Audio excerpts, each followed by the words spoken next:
Dalam beberapa hari berikutnya, Qin Yichan masih bertanya di bawah Dewa Fusang, bahwa pemberitaan pola pohon kembang sepatu telah membuat Five Elements Avenue-nya menerobos menuju sukses besar. Tidak hanya itu, ketika pola pohon berubah secara vertikal dan horizontal, dunia seolah-olah aneh, sehingga Qin Yichan ada di dalamnya, dan dia juga menelusuri misteri ruang dan waktu. Dragon Wolf Fighting Heaven Jue dan Immortal God Jue juga mengalami peningkatan yang luar biasa. Saya melihat Qin Yichan duduk bersila di bawah pohon, dengan lampu warna-warni berlama-lama di sekitarnya, seperti dewa. Junyi keluar dari debu. Tidak hanya itu, tetapi sosoknya bahkan lebih menjulang. Sampai suatu saat, seluruh dunia berkembang di belakang Qin Yichan. Waktu kembali ke hari ketika permaisuri melarikan diri dari Tangguh. Di seluruh alam semesta, bayang-bayang kaisar dan ratu berpacu secara horizontal dan horizontal, sampai kabut hitam menghilang dan mereka sampai di langit berbintang lainnya, dan akhirnya menghela nafas lega. Bai Guanxing tidak mengejarnya, kan? Tidak, dia sepertinya tahu bahwa jika dia terus mengejar, kita akan terus melintasi langit berbintang. Jadi kita tidak menyia-nyiakan energi kita sama sekali. Permaisuri masih penuh gentar. Tetapi setelah penguasa neraka membuat beberapa penyesuaian, alih-alih rasa malu karena dikejar, dia tersenyum penuh kemenangan. Yujun, di mana peta Dao Surgawi? Cepat keluarkan dan mari kita lihat. Permaisuri masih sedikit gemetar, kehilangan jubah kepalauan Feng Fu, dan pasang surut di bawah jubah itu sangat bergejolak. Apa? Peta surga apa? Begitu kata-kata ini keluar, senyuman penguasa surga neraka menjadi sedikit tidak wajar. Yujun, kita telah bersama Brother Yuantian selama bertahun-tahun. Dia bisa menjadi kaisar surga tanpa bantuan kita. Jika kamu mengatakan itu membosankan, bukan? Mata hitam penguasa neraka berkedip-kedip. Menurutnya, Bai Guanxing harus berkecil hati dan marah sebelum berani mengejarnya begitupun harganya. Dan di Tangguh, apa yang membuat Bai Guanxing begitu marah? Penguasa neraka surgawi berpaling dari Tangguh.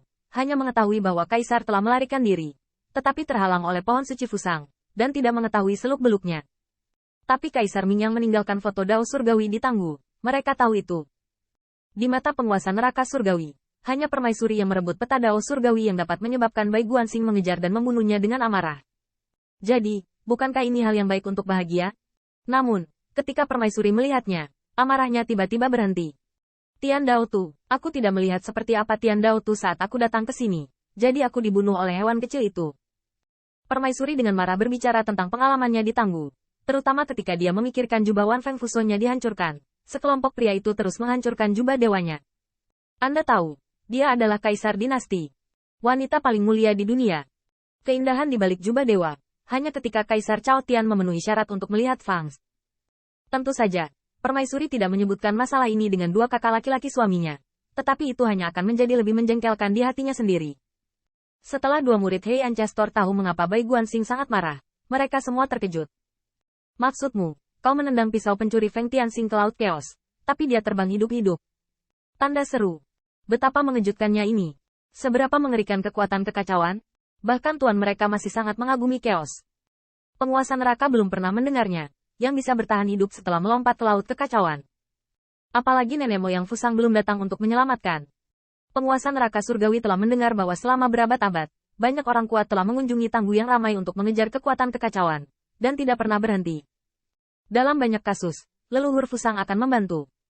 Tetapi banyak orang kuat, apakah mereka terlalu percaya diri atau terlalu mati?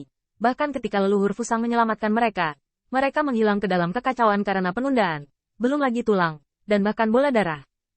Tidak ada yang keluar. Bisa dilihat betapa mengerikan kekacauan itu. Bahkan tuan mereka kagum pada chaos, apalagi mereka. Akibatnya, Feng Tianxing ternyata binatang kecil ini. Apakah hidupnya susah? Tanda seru. Apa dia lahir di istana keben? Permaisuri juga mengertakkan giginya dengan marah. Awalnya kakinya mengguncang bumi. Tetapi pada akhirnya, dia tidak hanya gagal membuat bumi bergetar, dia hampir masuk.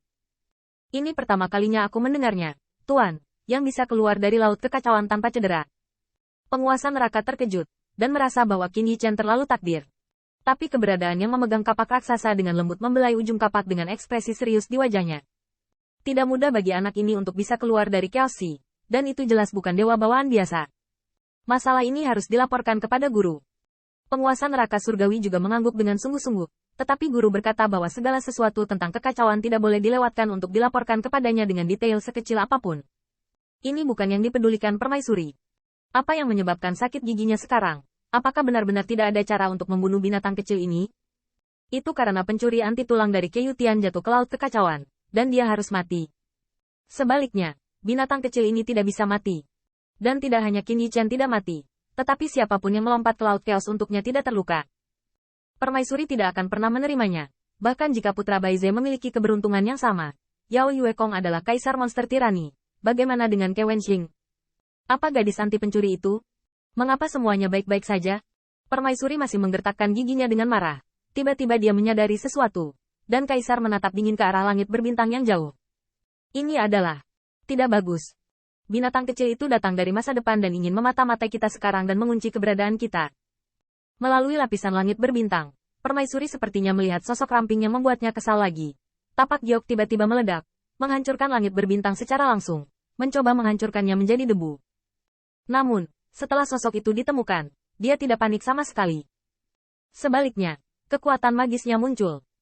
Satu demi satu, dia berkeliaran di antara naga dan burung phoenix. Lonceng dewa dan kuali raksasa yang tak terhitung jumlahnya, memindahkan gunung dan lautan, dan berubah luar biasa. Sumpit kecil. Tanda seru. Tanda seru.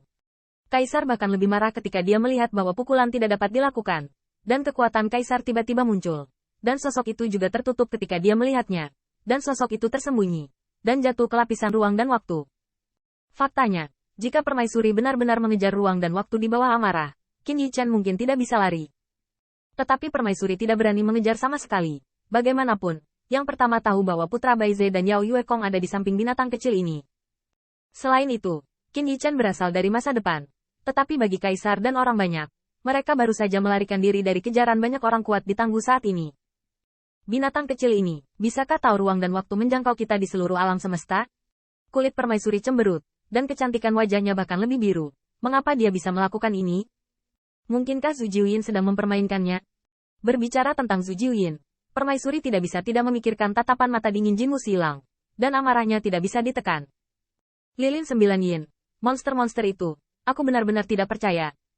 Pada saat yang sama, di bawah pohon kembang sepatu, sosok Qin Yichen juga muncul kembali.